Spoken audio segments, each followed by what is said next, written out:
Hello everyone, welcome back to my channel. In today's lecture, we are going to discuss another topic that is internal audit. आज के हम lecture में discuss करने वाले हैं internal audit होता क्या है और उसके ऑब्जेक्टिव्स क्या है, राइट। और आने वाले लेक्चर्स में हम डिस्कस करेंगे कि इंटरनल ऑडिट का मेरिट्स क्या होते हैं, डीमेरिट्स क्या है, ये सब डिस्कस करेंगे। चलिए let's start. Meaning of internal audit. देखो मीनिंग में क्या कहते हैं, इंटरनल ऑडिट। ऑडिट का तो मीनिंग पता है कि आप चेकिंग करेंगे अकाउंट्स की पीरियोडिक बेसिस पर। अब एक वर्ड अटैच हुआ है इंटरनल।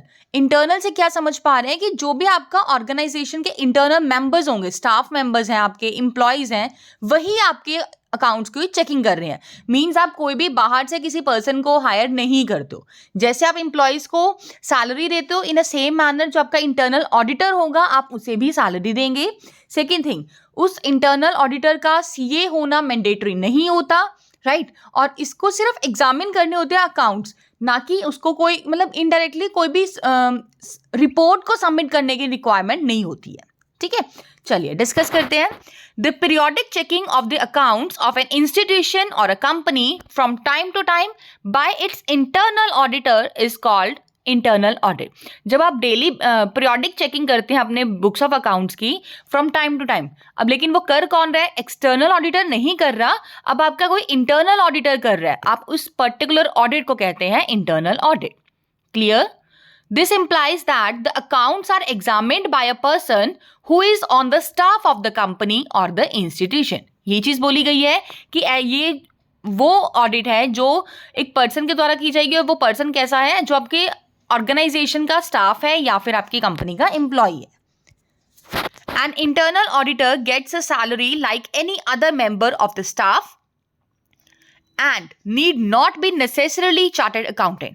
जो आपका इंटरनल ऑडिटर होगा इसको बाकी अदर मेंबर्स की तरह आप सैलरी देंगे, ठीक है। अलग से कोई ऑडिटर की फीस नहीं होती, जैसे आप सैलरी दे रहे हो वैसे ही आप इसे सैलरी दे रहे हो। बट इसके लिए कोई भी क्वालिफाइड, जैसे होता है ना एक्सटर्नल ऑडिटर की क्वालिफिकेशन चाहिए, आपको मिनिमम सीए तो होना ही चाहिए, राइट। बट यहाँ पर सीए नहीं होता, उसको अकाउंट्स की नॉलेज है, अकाउंटेंट है, उसको भी आप इंटरनल ऑडिटर की तरह रख सकते हो। The internal auditor examines only the accounts of the employer.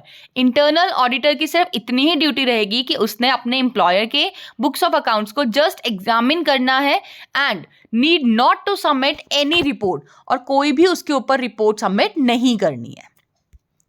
Next आता है आपको ऑब्जेक्टिव्स ऑफ इंटरनल ऑडिट। देखो मेन ऑब्जेक्टिव क्या है इंटरनल ऑडिटर का, इंटरनल ऑडिट का sorry, is to maintain the working capability of accountancy. अपने अकाउंटेंसी को वर्किंग रखना, वर्किंग कैपेबिलिटी जो है उसकी मेंटेन रखना ही आपका मेन ऑब्जेक्टिव होता है इंटरनल ऑडिट का, right? It is meant to ensure that the principles of accounting are followed adequately and reasonably. मतलब ये चीज इंश्योर करता है इंटरनल ऑडिट। देखो इंटरनल ऑडिट क्या है कि आप टाइम टू टाइम अपना चेक कर रहे हो ना कि आपके जो भी बुक्स ऑफ अकाउंट्स बने क्या वो सही है, एक्यूरेट है, कोई फ्रॉड्स एंड एरर्स तो नहीं है, क्या आपने प्रिंसिपल्स को फॉलो किया है, अकाउंटिंग स्टैंडर्ड्स को फॉलो किया है या नहीं किया। तो यही बोल रहे हैं, it is meant to ensure the principles of accounting are followed adequately and reasonably and all the actions are done as per the laws of accountancy. और जो भी आपके लॉ हैं अकाउंटेंसी के, क्या आपने जितने भी एक्शंस लिया गया उन्हीं के अकॉर्डिंग लिए हैं या फिर नहीं लिए। चलिए the main objectives of internal audit are, first one is to examine the work done by employees. सबसे मेन ऑब्जेक्टिव क्या होता है इंटरनल ऑडिट का कि वो ये चेक किया जाए कि जो आपके एम्प्लॉयज हैं काम कर रहे हैं, कैसा काम कर रहे हैं, ठीक है। Who are responsible to maintain the accounts. जो भी पर्सन आपके अकाउंट्स को मेंटेन कर रहे हैं आप उनकी वर्किंग को चेक करो, एग्जामिन करो कि क्या वो ठीक कर रहे हैं, कोई फ्रॉड तो नहीं कर रहे हैं वो कमिट, ठीक है। Second, to immediately detect errors and frauds in the accounts. If suppose first point में जब आप एग्जामिन कर रहे हो अपने एम्प्लॉयज़ की वर्किंग को, और अगर आपको कोई भी सस्पिशियस होता है, कोई सस्पेक्ट होता है कि कहीं ना कहीं एरर है, कहीं फ्रॉड किया गया है, तो आप इमीडिएटली उस चीज़ को डिटेक्ट कर पाओ, ठीक है ना। अगर देखो इंटरनल ऑडिट नहीं कर रहे हो तो आप एंड में करवाओगे एक्सटर्नल ऑडिट, तो बाद में जो कमिट हुआ था फ्रॉड जनवरी में, फरवरी में, तो वो आप अगर लास्ट में जाके चेक कर रहे हो तो बहुत ज़्यादा डिले हो जाता है, करेक्टिव एक्शंस भी कई बार नहीं लिए जा सकते, है ना। Now third point is to ensure that all the actions are carried out as per the accepted principles, rules and procedures. तो ये भी हम इंश्योर करते हैं इंटरनल ऑडिट के द्वारा कि जितने भी एक्शंस की जा रहे हैं, जितनी भी एक्टिविटीज परफॉर्म की जा रही हैं, they are as per the accepted principles, rules and procedures.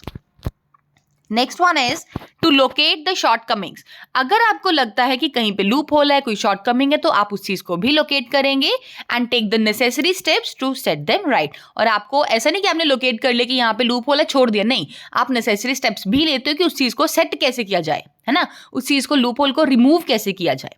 Next one is to ensure that the enterprise functions smoothly and accordingly to the stipulated plans।